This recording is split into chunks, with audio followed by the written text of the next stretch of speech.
दोस्तों, यह कहानी आज के जमाने की है जहां सोशल मीडिया और भागदौड़ भरी जिंदगी में लोग अपने नैतिक मूल्यों को भूलते जा रहे हैं। लेकिन इंसान चाहे जितनी भी चालाकी कर ले, उसका कर्म हमेशा उसका पीछा करता है। यह कहानी एक ऐसे व्यक्ति की है जिसने अपनी जिंदगी में कई गलत फैसले लिए, लेकिन अंत में उसे अपने कर्मों का फल मिल ही गया। तो चलिए दोस्तों, कहानी को शुरू करते हैं। विजय एक मध्यम वर्गीय परिवार से था। वह एक आईटी कंपनी में काम करता था और एक अच्छी जिंदगी जीने का सपना देखता था। लेकिन उसकी एक कमजोरी थी, वह जल्दी अमीर बनना चाहता था।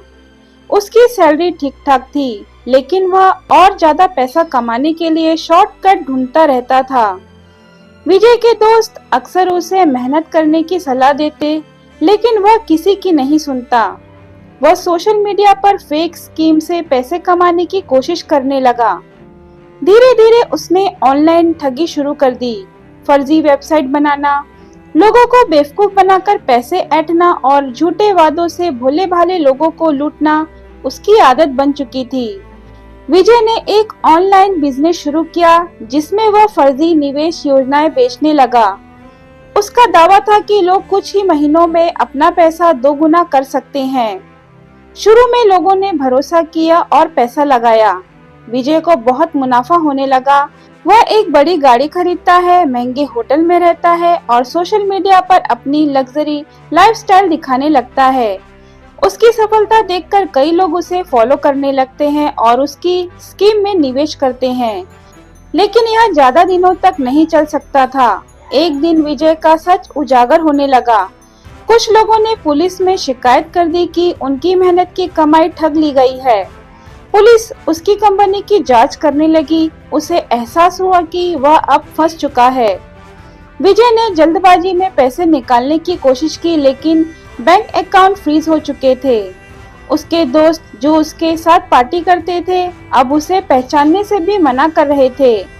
जब विजय की माँ को यह सब पता चला तो वह बहुत दुखी हुई। उन्होंने हमेशा अपने बेटे को मेहनत और ईमानदारी का पाठ पढ़ाया था, लेकिन उसने लालच के रास्ते को चुना। उनकी तबीयत बिगड़ने लगी। विजय की पत्नी जो पहले उसकी हर सफलता के साथ थी, अब उससे अलग रहने का फैसला कर चुकी थी। उसके बच्चे स्कूल में अपने पिता की बदनामी की वजह से शर्मिंदगी महसूस करने लगे। पुलिस ने विजय को गिरफ्तार कर लिया। कोर्ट में उस पर केस चला और उसे 5 साल की सजा हो गई।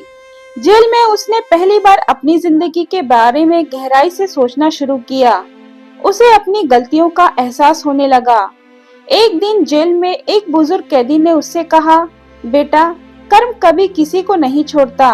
अच्छे कर्म करोगे तो अच्छा ही मिलेगा, बुरे कर्म करोगे तो वही लौट कर आएगा। विजय की आंखों में आंसू आ गए। उसने ठान लिया कि अगर उसे दूसरा मौका मिला तो वह अपने कर्म सुधार लेगा। सजा पूरी करने के बाद विजय ने तय किया कि वह एक ईमानदार जिंदगी जिएगा। उसने सोशल मीडिया पर एक अभियान शुरू किया जिसमें वह लोगों को ऑनलाइन ठगी से बचाने के लिए तरीके बताने लगा। उसने एक एनजीओ शुरू किया जहां वह गरीब बच्चों को पढ़ाने लगा। धीरे धीरे लोगों ने उसे दोबारा स्वीकार करना शुरू कर दिया। उसकी पत्नी और बच्चे भी वापस आ गए। अब वह सच्ची खुशी महसूस करने लगा। इस कहानी से हमें यह सीख मिलती है कि चाहे कितना भी शॉर्टकट अपनाने की कोशिश करें, कर्मों का फल हर किसी को मिलता ही है।